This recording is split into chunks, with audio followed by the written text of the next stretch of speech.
하나님 말씀은 예레미야 32장 6절부터 15절까지의 말씀입니다.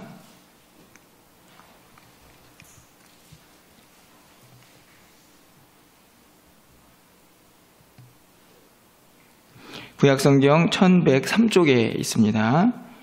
예레미야 32장 6절부터 15절까지의 말씀을 한 절씩 교독하고 마지막 절은 함께 읽도록 하겠습니다.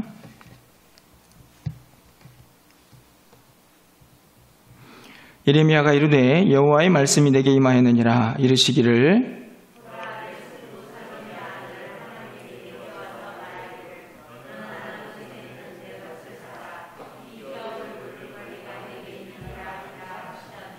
여호와의 말씀과 같이 나의 숙부의 아들 하나멜이 시일의 뜰한 나에게 와서 이르되 청하노니 너는 베냐민 땅 아나돗에 있는 나의 밭을 사라.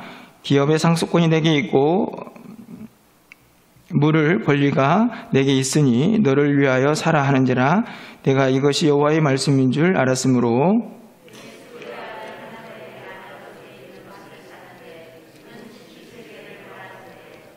증서를 써서 봉인하고 증인을 세우고 은을 저울에 달아주고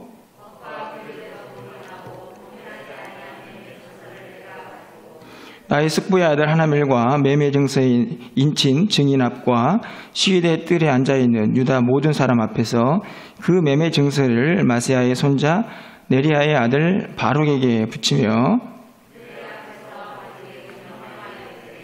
만군의 여호와 이스라엘 하나님께서 이와 같이 말씀하시기를 너는 이 증서 곧 봉인하고 봉인하지 않은 매매 증서를 가지고 토기에 담아 오랫동안 보존하게 하라. 만군의 여호와 이스라엘의 하나님께서 이와 같이 말씀하시니라. 사람이 이 땅에서 집과 밭과 포도원을 다시 사게 되리라 하셨다 아니라.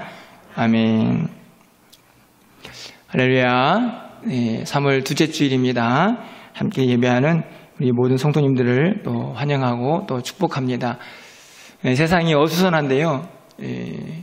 프로젝터가 안 보이시죠? 세상이 어수선해서 그런지 프로젝트도 오늘 약간 문제가 좀 생긴 것 같습니다.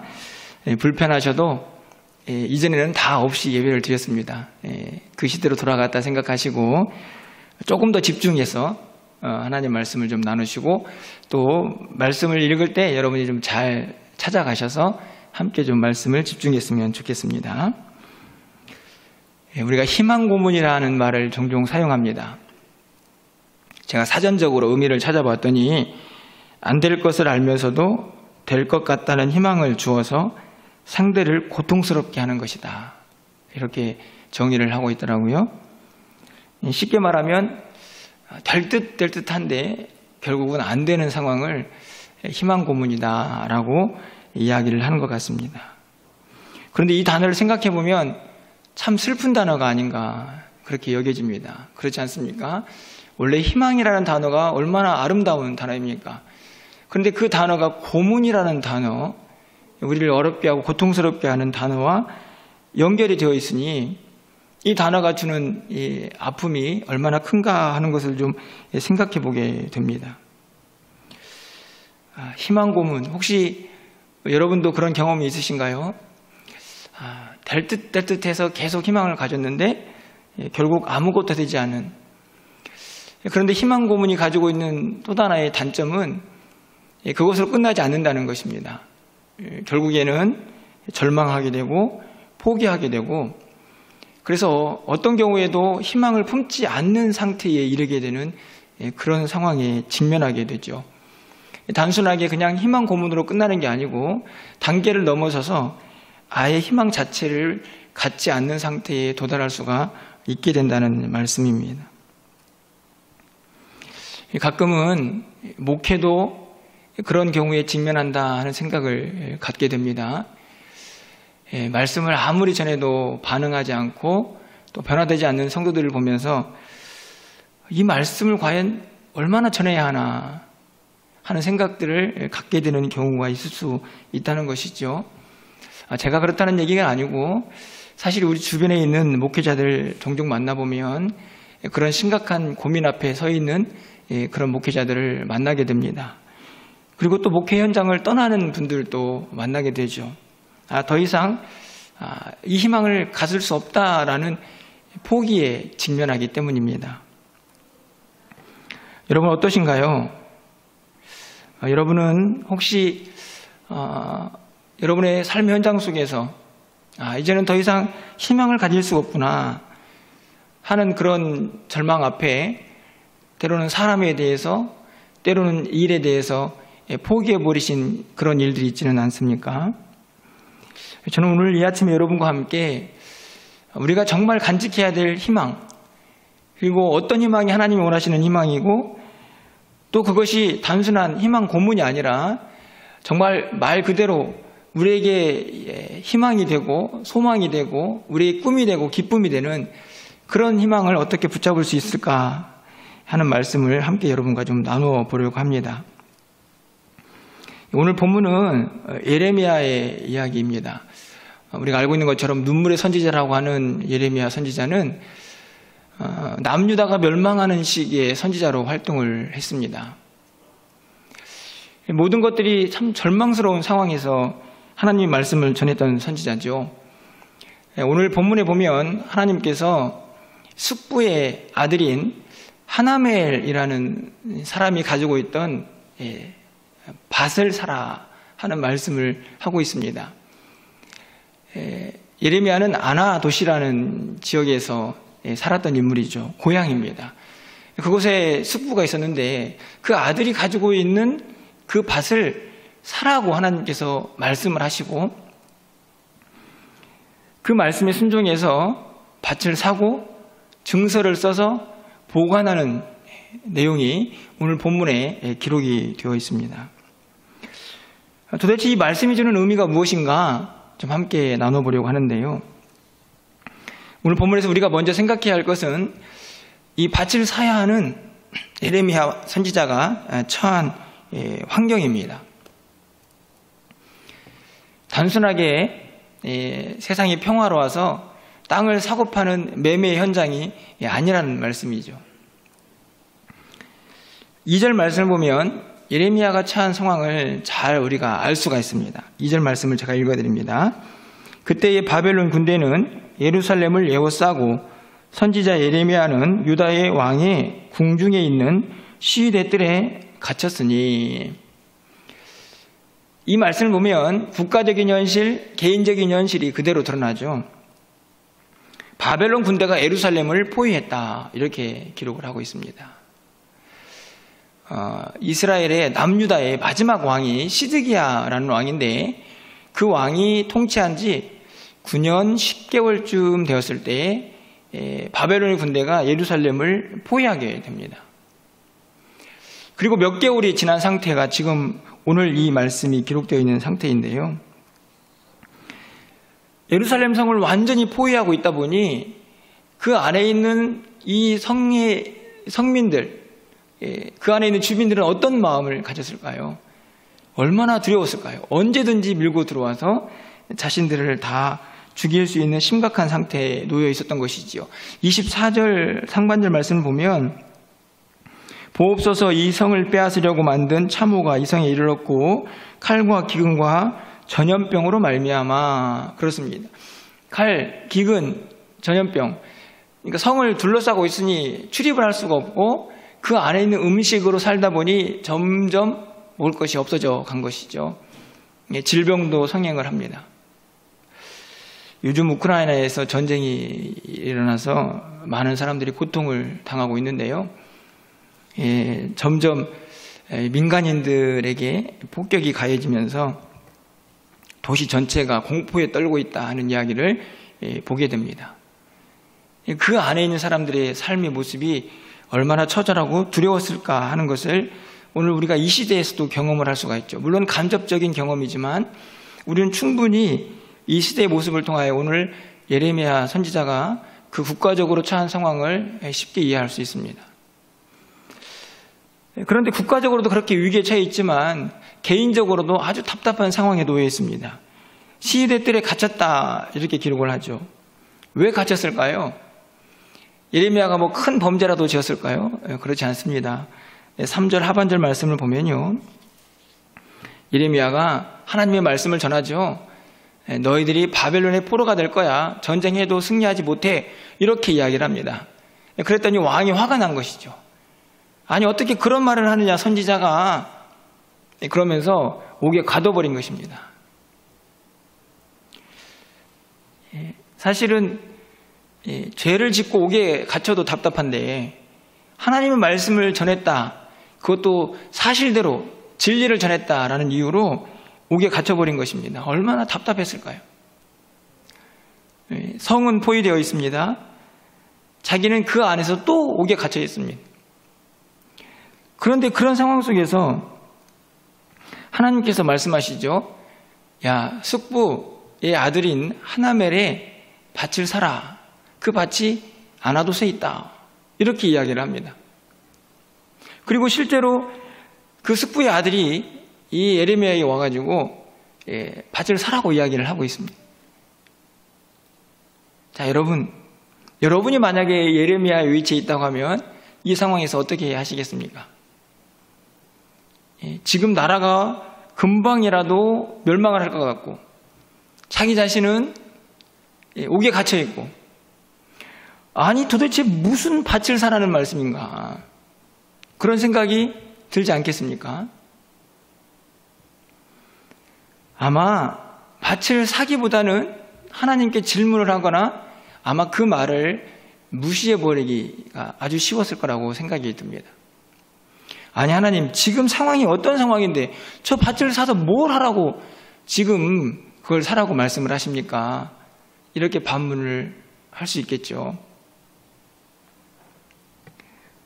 그 밭을 산다고 해서 언제 거기다가 뭐 씨를 뿌리고 열매를 거두고 사실 그런 모든 일들이 다 꿈 같은 이야기들 아닙니까? 그런데 하나님께서 아나돗의 밭을 사라 이렇게 말씀을 하십니다. 예레미야가 어떻게 했을까요? 9절 말씀을 보면요. 밭을 사지요. 그래서 은 17세겔을 달아줍니다. 네, 거래가 형성이 되고 있는 것이죠. 12절 말씀을 보면 사람들을 다 불러 모아서 증인도 세우고 매매 증서도 쓰고 14절 말씀을 보면 그것을 토기에 담아서 오랫동안 보관하라고 하시는 말씀대로 그렇게 실행을 하게 됩니다. 이 말도 안 되는 상황에서 예레미야는 왜 밭을 살 수 있었을까? 왜 사야 했을까? 그 이유는 8절 하반절에 기록이 되어 있죠. 너를 위하여 사라 하는지라 내가 이것이 여호와의 말씀인 줄 알았다. 이렇게 기록을 합니다. 예레미야는요. 그 말도 안 되는 상황 속에서 밭을 사라고 하는 이 숙부의 아들 하나멜의 이야기가 하나님의 말씀이었다라는 사실을 알고 있었던 것이죠. 그래서 밭을 샀습니다. 자, 밭을 샀는데요. 그 밭을 산 예레미야의 마음은 어땠을까요? 여러분 그 마음을 너무나 잘 대변하는 예레미야의 기도가 17절 이하에부터 시작이 됩니다. 17절 상반절에 이렇게 기도가 시작되죠. 슬프도소이다 주 여호와여. 하나님 슬픕니다. 영어 성경에는 이렇게 되어 있습니다. 슬프다. 한글 번역이 잘 되어 있다고 생각이 듭니다. 이렇게 외쳤지만 그 단어 속에 이 예레미야의 모든 마음이 담겨져 있는 것이죠. 사실은 이 기도는요, 이 슬픔의 고백은 하나님을 부르는 이 기도는 밭을 사지 않고 하는 기도가 아닙니다. 이미 밭을 샀습니다. 그리고 하나님께 기도하는 거죠. 슬픕니다, 하나님. 그리고 25절 말씀을 보면요, 왜 슬퍼하는지를 알 수 있습니다. 주 여호와여 주께서 내게 은으로 밭을 사며 증인을 세우라 하셨으나 이 성은 갈대아인의 손에 넘기신 바 되었나이다. 그렇죠. 하나님께서 말씀하셔서 사긴 샀지만 하나님 이곳 다 갈대아 손, 바벨론의 손에 넘어간 거 아닙니까? 그러니 그 말씀에 순종을 했지만 그 상황을 보니 슬퍼할 수밖에 없는 것이죠. 여러분 오늘 이 예레미야 선지자의 모습이요 저는 지난 금요 기도회 때 여러분과 함께 나눈 시편 126편의 말씀과 같다라고 생각이 듭니다. 여러분 126편에 있는 5절 6절 말씀에 이렇게 기록이 되어 있죠. 눈물을 흘리며 씨를 뿌리는 자는 기쁨으로 거두리로다. 울며 씨를 뿌리러 나가는 자는 반드시 기쁨으로 그 곡식단을 가지고 돌아오리로다. 여러분, 지금 예레미야의 모습이 그렇지 않습니까? 밭을 사긴 샀지만 눈물이 나는 상황이죠. 도대체 이 밭을 왜 사서 무엇을 해야 할지 전혀 소망이 보이지 않는 그런 상황이었기 때문입니다. 그래도 순종으로 밭을 사고 있습니다. 여러분 시편 126편에 있는 말씀처럼요, 씨를 뿌려야 하는데 현실은 눈물 나는 상황인 것입니다. 울 수밖에 없는 상황. 도저히 누가 봐도 씨 뿌리는 일이 참 허망된 일이다, 쓸데없는 일이다 라고 보여지는 상황이죠. 지금 나라가 망하게 생겼는데 뭐하러 밭을 사느냐라고 말할 수 있는 그런 상황과 다르지 않습니다. 하지만 저는 이 모습 속에서 우리가 이 땅을 살아가야 할 이유를, 우리의 신앙의 모습을 발견하게 되죠. 이 세상에 아무리 어수선하고 아무리 캄캄하고 어두워도 우리는 울면서라도 슬픔의 그 아픔과 고통이 찾아올지라도 씨를 뿌릴 수 있는 사람이 되어야 한다는 사실입니다. 바로 오늘 아나돗의 밭을 살 수 있는 사람들이 되어야 하는 것이죠. 말도 안 되는 상황이지만, 그래서 말도 안 되는 하나님의 말씀처럼 보여지지만 그래도 아멘으로 순종할 수 있는 그 사람이 바로 믿음의 사람이라는 사실입니다. 오늘 그 순종을 하나님도 동일하게 우리에게 요구하고 있지 않을까요? 우리의 현실이 아나돗의 밭을 살 수 있는 상황이 아닐 수 있기 때문입니다. 하나님, 제 모습을 보십시오. 제가 무슨 아나돗의 밭을 사겠습니까? 제가 무슨 씨를 뿌릴 수 있는 상황입니까? 하지만 하나님께서 사라, 뿌려라 하시면 아멘 할 수 있는 사람들이 되어야 한다는 말씀입니다. 그렇다면 도대체 하나님께서 예레미야에게 사라고 하신 이 밭은 무엇을 의미할까요? 결론적으로 말씀을 드리면 그것은요, 하나님의 꿈입니다. 하나님의 희망이라고 말씀을 드릴 수 있습니다. 예레미야가 밭을 샀지만 그것은 예레미야가 간직한 꿈이 아니고요, 하나님이 간직한 소망이고 꿈이고 희망이라는 말씀입니다. 구체적으로 하나님의 어떤 희망이 그 아나돗의 밭에 담겨져 있을까요? 첫 번째로는요, 다시 이스라엘 백성들이 돌아올 것이다 라는 희망의 메시지가 담겨져 있는 밭입니다. 15절 하반절 말씀을 보면 사람이 이 땅에서 집과 밭과 포도원을 다시 사게 되리라. 단순하게 예레미야가 지금 밭을 사지 않았습니까? 매매를 했죠. 사고 파는 일을 했습니다. 그 모습 그대로 지금은 이렇게 어렵지만 나중에 그 이스라엘 백성들이 포로에서 돌아와서 다시 그 일을 아무렇지도 않게 일반적인 일상적인 그 생활을 하게 될 것이다 라는 증표로 이 밭을 사고 파는 일을 하게 하신 것입니다. 37절 말씀을 보면요, 끝부분에 이렇게 기록이 되어 있습니다. 이곳으로 돌아오게 하여 안전하게 살게 하겠다. 이스라엘 백성들이 다시 이곳으로 돌아와서 그 땅에서 살게 하겠다라는 약속을 이 아나돗의 밭을 사고 파는 과정에서 하나님께서 보여주고 계시는 것이죠. 44절 하반절 말씀에서 동일합니다. 이는 내가 그들의 포로를 돌아오게 함이라 여호와의 말씀이니라. 돌아오게 하겠다. 뿐만 아니라요, 이 밭에는 하나님의 관계 회복에 대한 소망과 희망이 담겨져 있습니다. 이스라엘 백성들과 다시 하나님은 하나님으로, 그 백성들은 하나님의 통치를 받는 하나님의 백성으로 그 관계가 온전히 회복되는 기대와 소망이 그 밭에 담겨져 있는 것이죠. 여러분 38절로 잠깐 넘어가서 보시면 이렇게 기록이 되어 있습니다. 그들은 내 백성이 되겠고 나는 그들이 하나님이 될 것이다. 이스라엘 백성들이 돌아와서 그들은 내 백성이 되겠고 나는 그들이 하나님이 될 것이다. 지금은 아닙니까? 지금도 이스라엘 백성들은 하나님의 백성이죠. 하지만 죄로 말미암아서 그들의 관계가 온전히 깨어져 버렸습니다.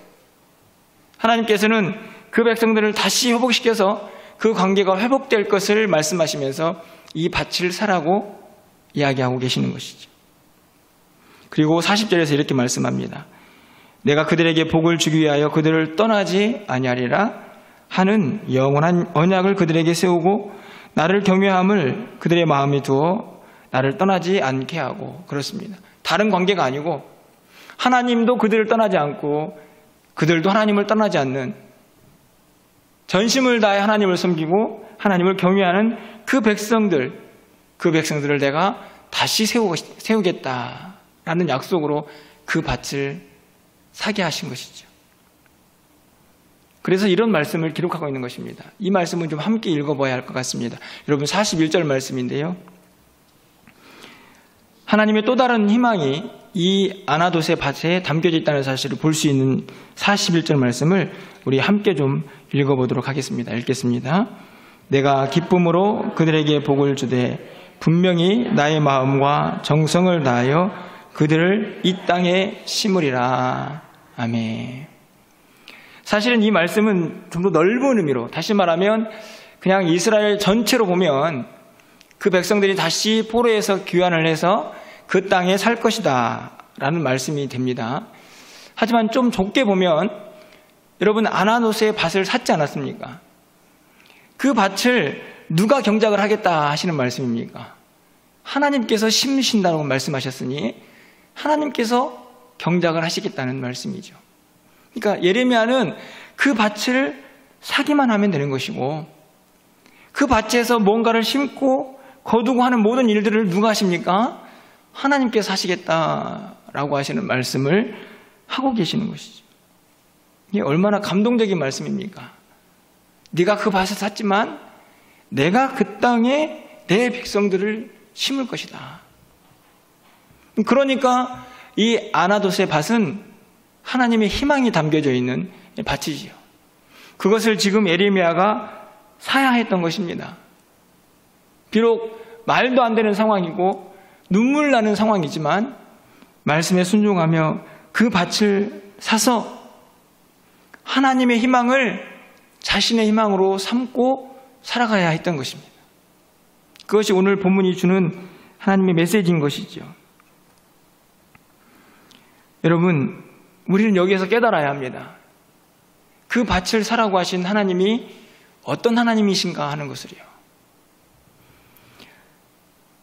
여러분, 그 밭을 사서 하나님께서 그 백성들을 심으시겠다고 말씀하시고 그들을 다시 돌아오게 하겠다고 말씀하시고 그들의 관계도 다 회복시키겠다고 말씀하시는 그 하나님은 어떤 하나님이신가요? 오늘 그 하나님은요, 예레미야의 기도와 하나님의 응답 속에서 분명하게 드러나게 되어 있습니다. 여러분 17절 하반절 말씀을 좀 가서 보시면 주 여호와여 주께서 큰 능력과 펴신 팔로 천지를 지으셨사오니 주께서는 할 수 없는 일이 없으시니이다. 네, 이렇게 고백을 합니다. 예레미야의 고백이죠. 슬프지만 그렇게 밭을 샀지만 그렇습니다. 하나님은 못하실 일이 없죠. 하나님은 전능하신 하나님이시죠. 그렇게 고백하는 것입니다. 18절 말씀입니다. 주는 은혜를 천만인에게 베푸시며 아버지의 죄악을 그의 후손의 품에 갚으시오니 크고 능력이 있으신 하나님이시오 이름은 만군의 여호와시니다. 그렇습니다. 하나님이 은혜도 베푸시죠. 그 죄악을 심판하시기도 하시죠. 하나님은 만군의 여호와이십니다. 그 하나님이 지금 아나돗의 밭을 사라고 하셨고 그 하나님이 그 밭을 경작하시겠다. 그리고 그 하나님이 이스라엘 백성들을 다시 회복시키겠다고 말씀을 하고 계시는 것입니다. 여러분, 예레미야의 기도 가운데 하나님께서 바로 응답을 하시는데요. 그 응답 속에서 이렇게 말씀하십니다. 27절 말씀이죠. 우리 27절 말씀은 찾아서 함께 좀 읽어보도록 하겠습니다. 찾으셨으면 읽겠습니다. 27절입니다. 나는 여호와여 모든 육체의 하나님이라 내가 할 수 없는 일이 있겠느냐? 그렇죠. 앞에서 예레미야가 고백했던 하나님, 그 하나님이라는 사실을 하나님이 말씀으로 확인시켜 줍니다. 그래, 내가 할 수 없는 일은 없다. 믿으십니까? 네. 네가 지금 어처구니 없는 상황 속에서 밭을 사고 있지만 그 밭은 나의 희망이다.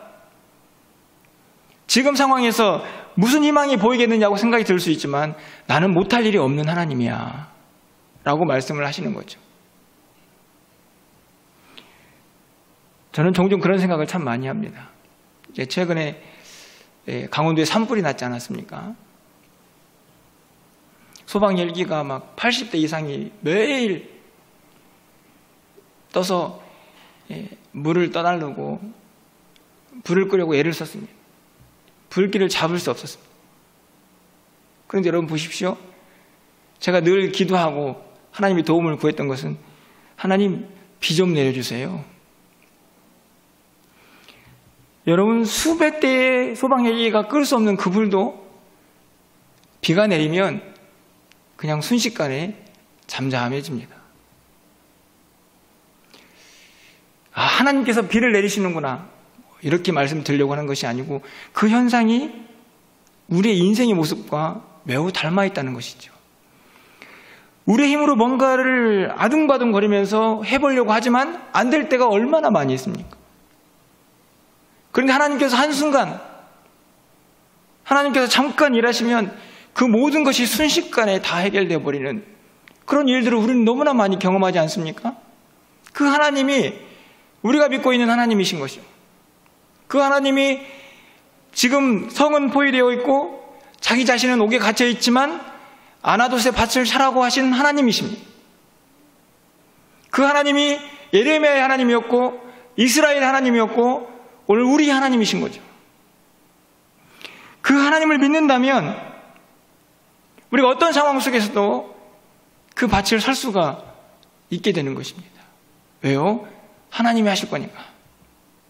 우리는 그냥 그 말씀에 순종하며 그 밭을 사면 되니까. 아무리 힘들고 어려워도 우리의 이성으로 우리의 생각으로 아무리 이해가 안 돼도 하나님의 말씀이니까 순종합니다. 아멘 할 때에 하나님이 일하실 것을 우리가 믿어야 한다는 것입니다. 전능하신 하나님, 못하실 일이 없는 그 하나님이 말씀하시고 일하실 것이기 때문이죠. 그래서 이 32장 바로 이어지는 33장 1절에서 2절에서 이렇게 말씀이 기록되어 있는 것입니다. 우리가 너무나 잘 알고 있는 말씀이죠. 이 문장을, 이 32장을 붙잡고 이 말씀을 읽어야만 여러분이 이해를 제대로 할 수 있습니다. 33장 2절 말씀이죠. 이를 행하시는 여호와, 그것을 만드며 성취하시는 여호와, 그의 이름을 여호와라 하는 이가 이같이 이르시도다. 33장 3절 말씀입니다. 너는 내게 부르짖으라. 내가 내게 응답하겠고 내가 알지 못하는 크고 은밀한 일을 내게 보이리라. 네가 지금 옥에 갇혀 있지? 네 성은 온전히 포위되어 있지? 그러나 이를 만드시고 행하시고 성취하시는 분은 나 여호와다. 나에게는 불가능은 없다. 내가 너에게 크고 은밀한 일을 보여주겠다. 말씀을 하십니다. 하지만 반드시 해야 할 일이 있습니다. 밭을 사야 합니다. 밭을 사는 그 일은 우리가 해야 할 일이라는 말씀입니다. 하나님의 능력을 맛보기 위해서 그 하나님의 희망을 우리도 함께 사야 하는 것이죠. 그 하나님의 희망을 함께 우리도 품어야 하는 것입니다. 그것을 품지 않고는 하나님의 역사를 경험할 수가 없는 것이지요. 그래서 울며 눈물로 씨를 뿌려야 하는 것입니다. 상황이 아무리 어려워도 아나돗의 밭을 사야 하는 이유가 바로 여기에 있는 것이죠.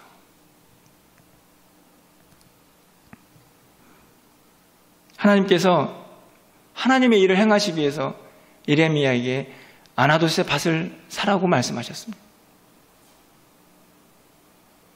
그 상황을 알지 못해서가 아니고 그 밭을 통하여 하나님이 행하실 일들을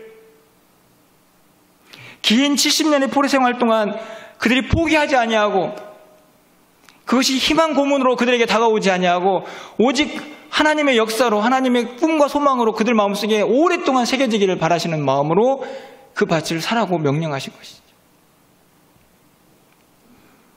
저는 그런 상황 속에서 그러면 우리가 사야 할 아나돗의 밭은 무엇인가를 생각해 봅니다. 여러분, 저는 오늘 몇 가지를 말씀을 드리겠지만 여러분 스스로에게도 한번 질문을 던져보십시오. 여러분의 상황과 상관없이 여러분의 환경이 지금 어떠하든지 간에 하나님께서 사라고 하는 그 밭이 무엇인가? 그 밭을 눈물을 흘리면서라도 살 수 있는 용기가, 그 순종이 우리에게 있는가? 한번 여러분 스스로를 점검해 보시기를 바랍니다.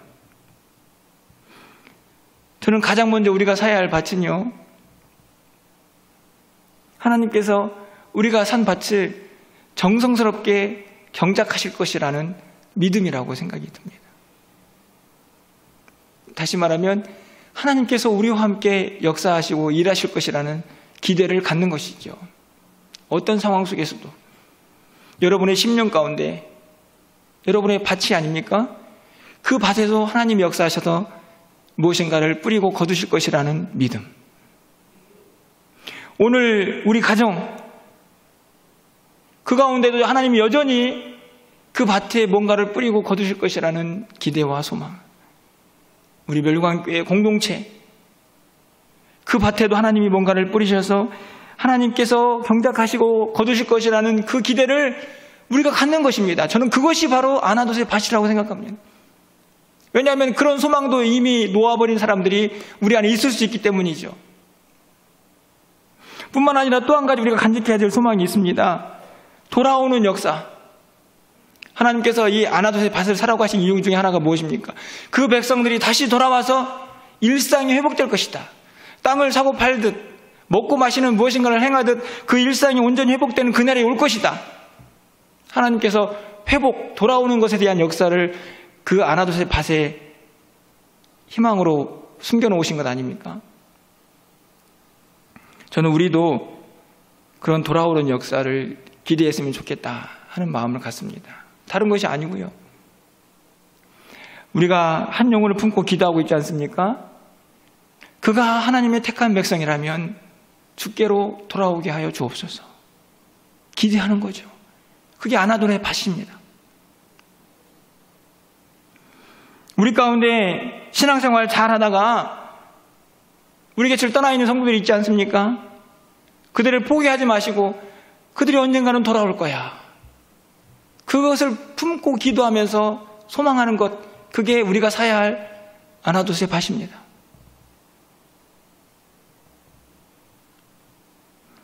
여러분, 혹시 여러분 마음속에 사람에 대해서 포기하고 또 여러분 일에 대해서 포기해버린 것들이 있습니까?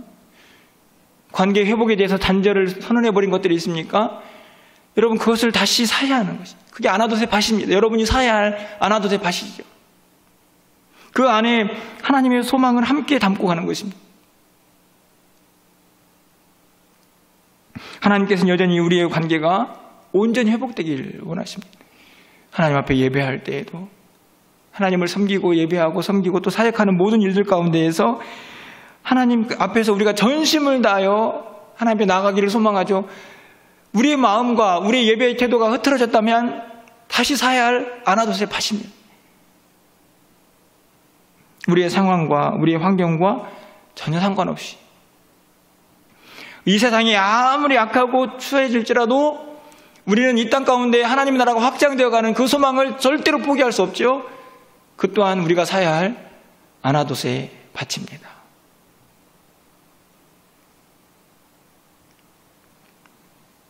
혹시나 여러분의 상황 속에서 이런저런 일로 인하여 절망하고 또 낙담한 분들이 계시지는 않습니까? 그렇다면 여러분 마음속에도 다시 한번 이 하나님의 희망이 샘솟아서 여러분의 그 어두움들을 다 몰아내고 다시 일어설 수 있는 은혜가 여러분의 삶 가운데 이 시간 임하기를 간절히 소망합니다. 여러분, 하나님은요, 못하실 일이 없으신 분이십니다. 그 하나님께서 명령하십니다. 아나돗의 밭을 사라. 그 밭은 하나님의 희망입니다. 나 혼자 꾸는 꿈은 이루어지지 않을 수 있고 희망 고문이 될 수도 있지만 하나님과 함께 꾸는 꿈은 희망입니다. 우리를 지탱하는 힘입니다. 우리가 살아가야 할 이유이죠. 그렇기 때문에 우리는 어떤 상황 속에서도 이 명령에 순종해야 합니다. 아나도스의 밭을 사셔야 합니다. 그 희망을, 그 하나님의 소망을 여러분 마음속에 품으셔야 합니다. 그 희망으로 여러분이 하루하루를 살아가셔야 합니다. 그렇게 할 때에 여러분을 홀로 두지 않으시고 여러분을 통하여 일하시는, 여러분을 통하여 하나님의 꿈과 희망이 성취되어가는 그 일을 여러분이 반드시 경험하게 될 것입니다. 그 은혜를 함께 누리는 저와 여러분의 삶이 되시기를 주님의 이름으로 축원합니다.